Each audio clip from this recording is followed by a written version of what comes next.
Hello everyone. तो आज के हमारे क्यू का स्टेटमेंट है describe a chocolate you didn't like. There are four cues: what it was, when you tasted it, how it tasted like, and explain why you didn't like it.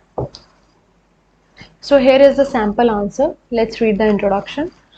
Undoubtedly, chocolates are loved by everyone. And talking about myself, I also have a sweet tooth because of the feeling of happiness that it gives.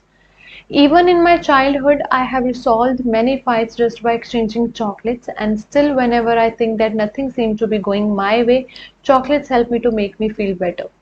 Well, I am really keen of eating Kit Kat, which is a bar of eminent chocolate with a crunch. However, here I am going to talk about a nasty chocolate which I got free of cost. तो इसमें मैंने mention किया है कि undoubtedly chocolate सबको पसंद होती हैं। अगर मैं खुद की बात करूँ तो I have a sweet tooth, ये एक ईडियम है और ये उस पर्सन के लिए यूज़ होगा जिसको स्वीट्स बहुत ज़्यादा पसंद होती हैं। और इसका एक रीज़न है कि ये हमें हैप्पीनेस प्रोवाइड करती हैं। और यहाँ तक कि मैंने अपने चाइल्डहुड में बहुत सारी फाइट्स को रिसॉल्व किया है चॉकलेट्स एक्सचेंज करने से। और आज भी जब मुझे कभी लगता है कि कुछ भी मेरे अकॉर्डिंग नहीं हो रहा तो चॉकलेट्स मुझे हेल्प करती हैं बेटर फील करने में। मुझे किटकैट चॉकलेट बहुत पसंद है जो कि एक बार है एमिनेंट यानी कि फेमस चॉकलेट की विद अ क्रंच। पर यहाँ पे मैं बात करने जा रही हूँ एक नास्टी यानी कि बैड चॉकलेट की which I got free of cost, जिसके लिए मुझे पे नहीं करना पड़ा। I vividly remember it was my bosom friend's natal day and she invited me for the celebration. Honestly speaking, I was so thrilled to bits to go and have a ball at her house with our companions. I vividly remember phrase है, इसका मतलब है मुझे अच्छे से याद है। Bosom friend best friend को बोलते हैं, नेटल डे बर्थडे को बोलते हैं। तो मुझे अच्छे से याद है मेरी बेस्ट फ्रेंड ने मुझे अपने बर्थडे पे इनवाइट किया था सेलिब्रेशन के लिए। सच बताऊं तो I was so thrill to bits idiom है, इसका मतलब है एक्साइटेड। और हैव अ बॉल का मतलब है एंजॉय करना, ये भी एक ईडियम ही है। सच बताऊं तो मैं काफ़ी एक्साइटेड थी कि मैं अपने कंपेनियंस यानी कि अपने फ्रेंड्स के साथ एंजॉय करूंगी।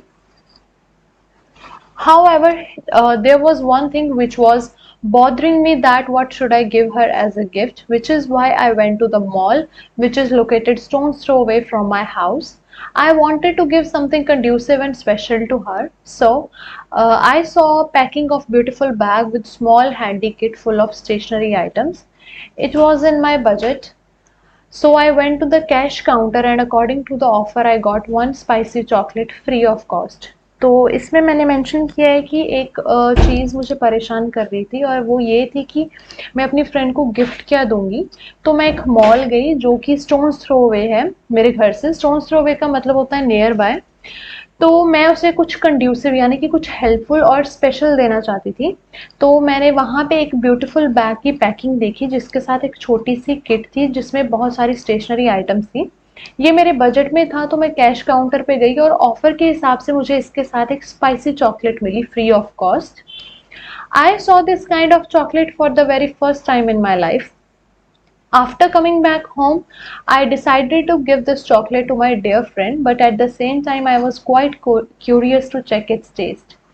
Eventually, I couldn't resist myself and ate it. Frankly speaking, it was nothing like a chocolate. The response of eating it was coughing and sweating because of its hotness. Then I had to consume yogurt to cool my tongue after its hot ordeal. I was glad that I didn't give this chocolate to my best friend as it would have spoiled her day.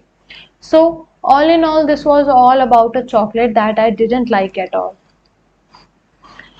सो इसमें मैंने लिखा है कि ऐसी chocolate मैंने अपनी life में पहली बार देखी थी और घर वापस आने के बाद मैंने सोचा कि ये भी मैं अपनी बेस्ट फ्रेंड को ही दूंगी। पर सेम टाइम पे मैं क्यूरियस भी थी काफ़ी कि इसका मैं टेस्ट एक बार चेक करूं। इवेंचुअली का मतलब होता है आखिरकार मैं खुद को रोक नहीं पाई और मैंने ये चॉकलेट खा ली।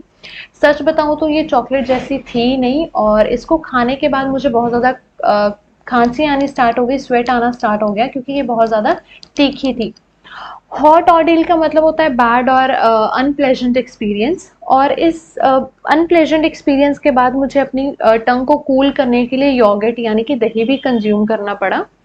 पर मैं खुश थी कि मैंने ये चॉकलेट अपनी बेस्ट फ्रेंड को नहीं दी क्योंकि इससे उसका दिन खराब हो जाता। सो ये क्यूकर था उस चॉकलेट के बारे में जो मुझे बिल्कुल भी पसंद नहीं आई थी। So thank you everyone for watching this video, and if you have any questions related to online or offline batches, you can contact us at this given number.